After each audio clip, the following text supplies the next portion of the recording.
नमस्कार दोस्तों, स्वागत है आपका अपने चैनल रसायन शास्त्र पर, जहां मैं आपको विभिन्न आयुर्वेदिक दवाओं के बारे में जानकारी देती हूं। तो यदि आपने मेरे चैनल को सब्सक्राइब नहीं किया है तो तुरंत कर लें। साथ ही बेल का बटन भी दबा दें ताकि आपको मेरी आने वाली हर वीडियो की जानकारी तुरंत मिल जाए।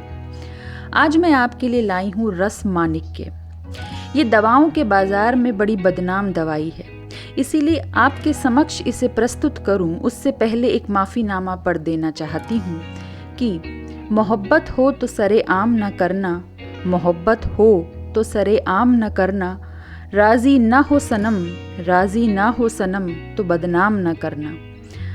अब बताती हूँ कि औषधि है क्या। देखिए, रस माणिक्य वो औषधि है जिसका प्रयोग आयुर्वेदिक चिकित्सक अक्सर करते हैं। शुद्ध हरताल से बनी एक रसायन औषधि है। ये नाम कुछ भ्रम पैदा करता है क्योंकि इसमें ना तो रस है ना माणिक्य है। इसका रंग ही केवल ये भ्रम पैदा करता है। इसका रंग इस तरह का होता है, ये देखिए, ये है शुद्ध हरताल भस्म। ये ऐसे दिखती है।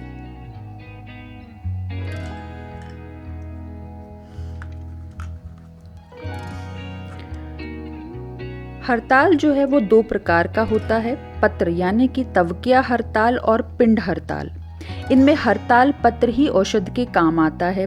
पत्र हरताल सोने के समान रंग वाला होता है, इसमें अभ्रक के समान पत्र मिलते हैं और इसी को तवकिया या वक्री हरताल कहते हैं।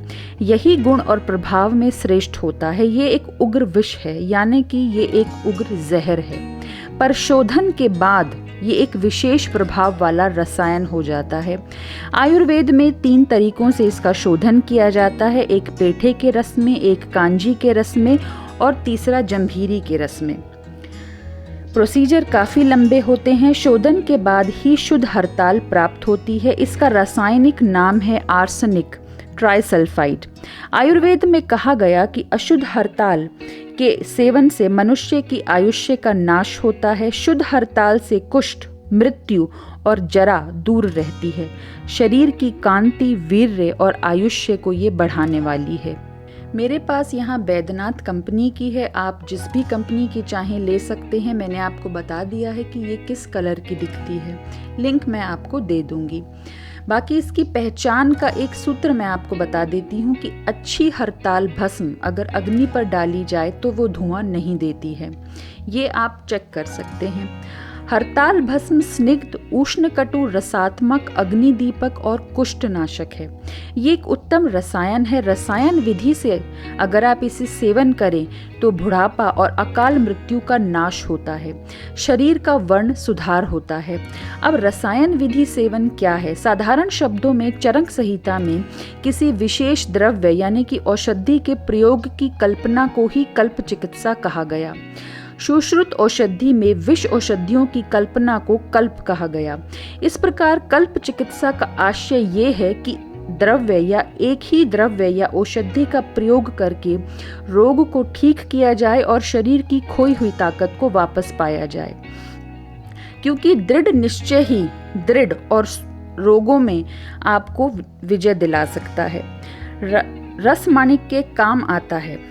किस चीज़ में ये काम आता है? वात रक्त यानी कि गठिया, कुष्ठ 7 प्रकार के महाकुष्ठ, उपदंश यानी कि यौन संचारित संक्रामक रोग, सिफिलिस जिसे फिरंग रोग कहते हैं, चर्म रोग, ऊर्ध्व श्वास जब आपकी सांस ऊपर की ओर ज़्यादा चले, और विषम ज्वर, वो ज्वर जो आता है जाता है, कभी सर्दी में कभी गर्मी में, उसमें कभी सर्दी होती है कभी गर्मी, हर लक्षण एक दूसरे हर बार के बुखार से भिन्न होता है, उसे हम विषम ज्वर कहते हैं। शीतांग, कभी कभी सारा शरीर ठंडा पड़ जाता है। कफ वात प्रधान भयंकर सन्निपात यानी कि बुखार। वात रोग, मिर्गी आदि रोगों में रस माणिक्य अद्भुत काम करता है। देखिए, रस माणिक्य में हरताल भस्म है जो मैंने आपको अभी दिखाई। इसमें वात प्रधान रक्त विकार हो या कफ प्रधान वात रक्त हो, दोनों में ही लाभ होता है। वात रक्त यानी कि गठिया, गाउट के विकार का प्रारंभ जो है पैर या हाथ के अंगूठे के जोड़ से होता है। शुरू में अंगूठे में सूजन, दर्द और पीड़ा होती है और धीरे धीरे ये जकड़न, सूजन सारे शरीर को अपनी गिरफ्त में ले लेती है। सारे शरीर में पीड़ा, जगह जगह सूजन, और इतनी पीड़ा होती है ऐसे लगता है जैसे अंदर की हड्डियां फूटती हों।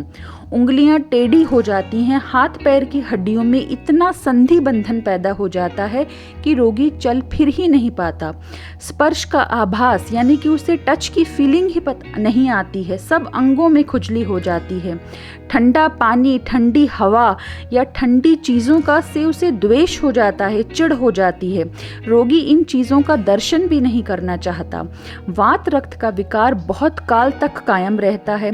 कभी कभी औषधियों के प्रयोग से ये ठीक हो जाता है, पर जैसे ही अपथ्य और परहेज खत्म होता है ये वापस आ जाता है।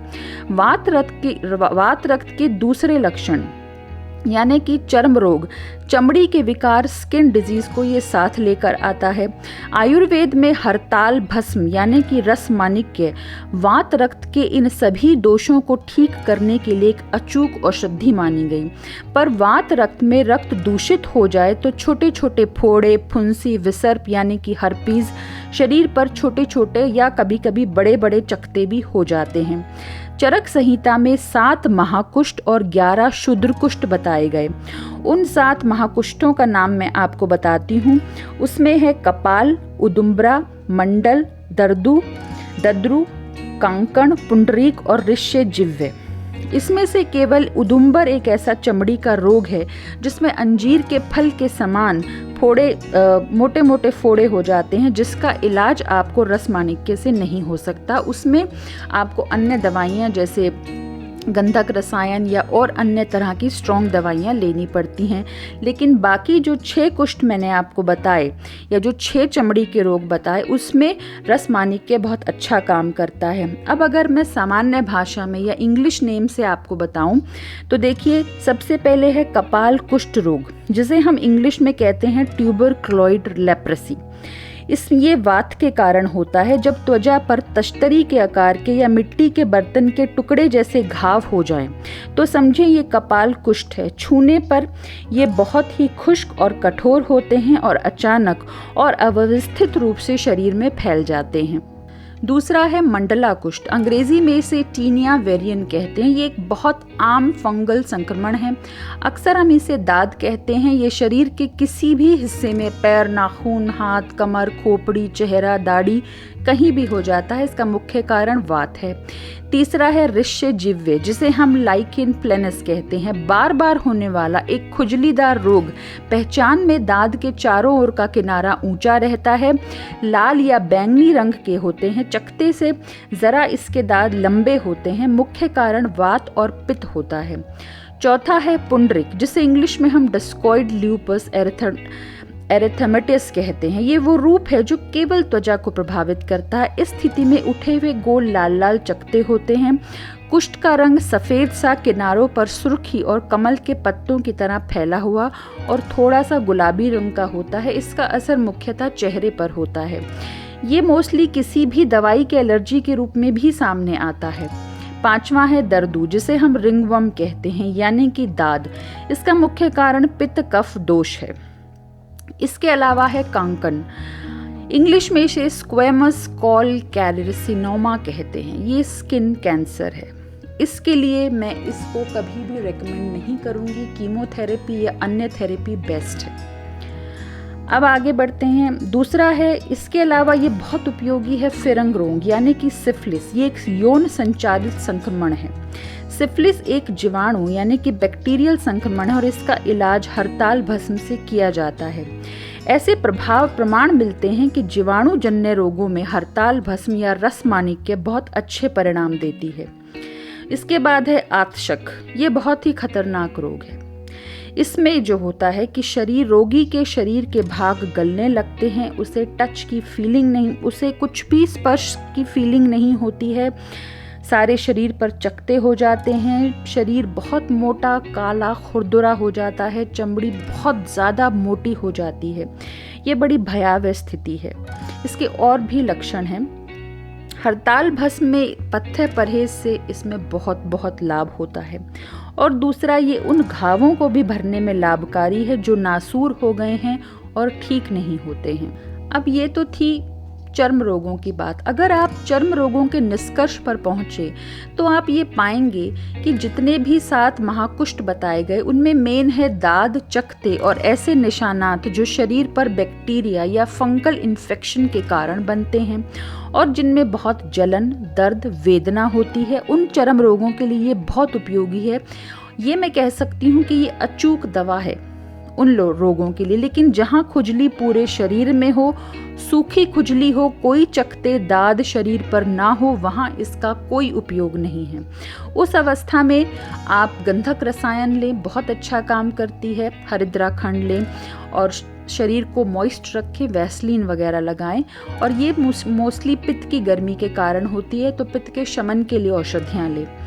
अब मैंने शुरुआत में आपको बताया कि रस माणिक्य एक कल्प है, एक कल्प की तरह हमें इसका इस्तेमाल करना चाहिए। वो मैंने क्यों कहा, क्योंकि कल्प में वो चीज़ है जो पथ्य और परहेज के साथ होती है। जैसे रस माणिक्य में आपको जो परहेज करना है वो है नमक का।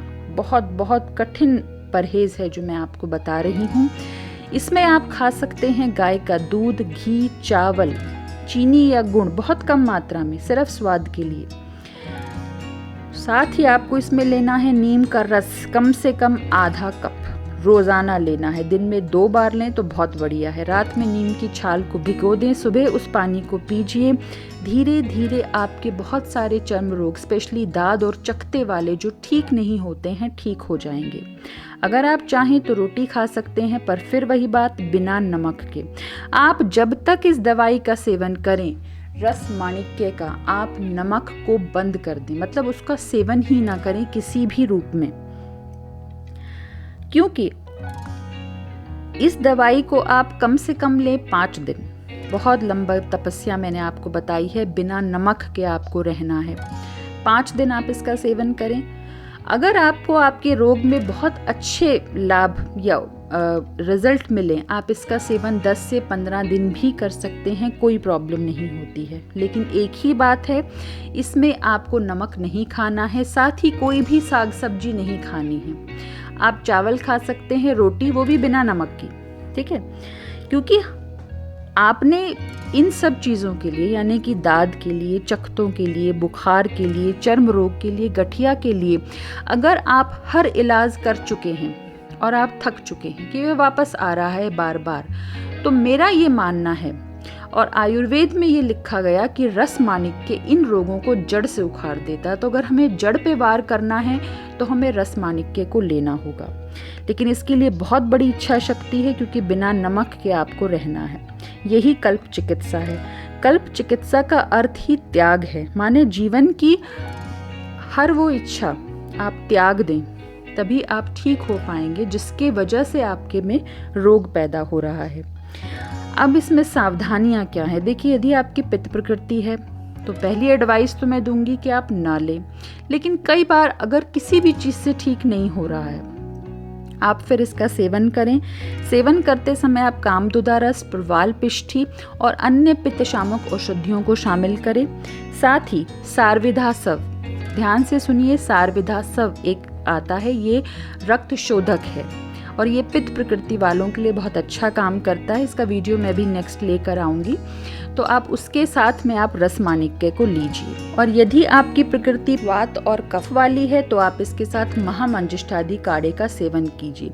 अब देखिए इसकी मात्रा कितनी है। आपको इसकी मात्रा लेनी है ये 1 रत्ती।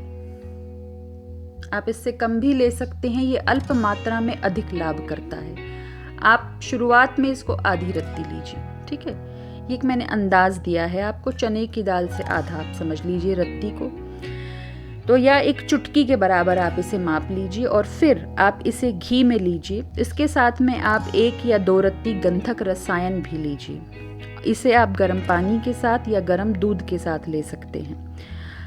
इन दाद चकत्तों पर लगाने के लिए चाल मोंगरे का तेल या माँ मरीचादी तेल लगाइए। ये मैं इसलिए कह रही हूँ क्योंकि हमें स्टेरॉइड से बचना है। स्टेरॉइड हमारी त्वचा को खराब करते हैं। फॉर अ टाइम बीइंग, कुछ समय के लिए वो हमें बहुत अच्छे रिजल्ट देते हैं, पर वो रोग वापस आ जाता है।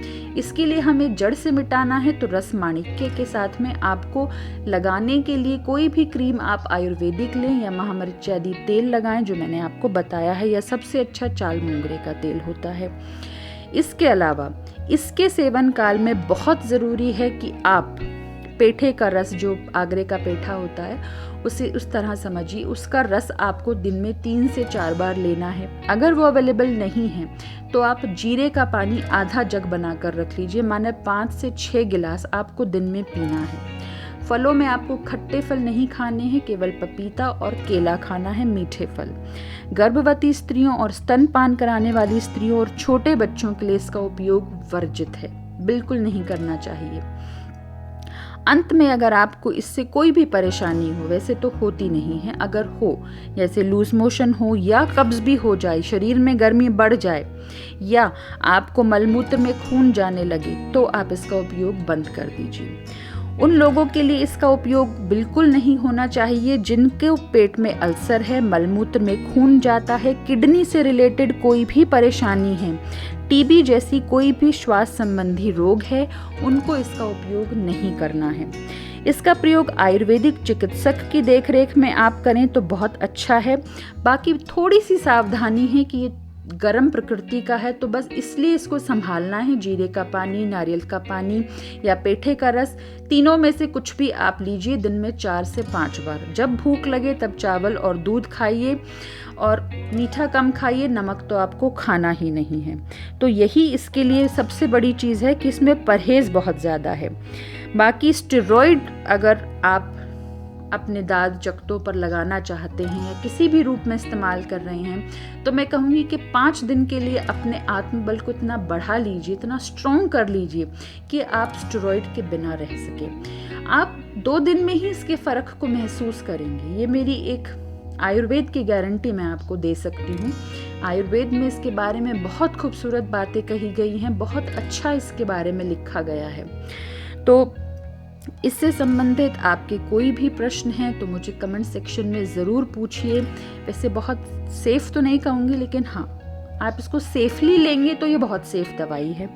तो अगले वीडियो में मैं आपसे फिर मिलती हूँ, तब तक के लिए मुझे इजाज़त दीजिए। नमस्कार।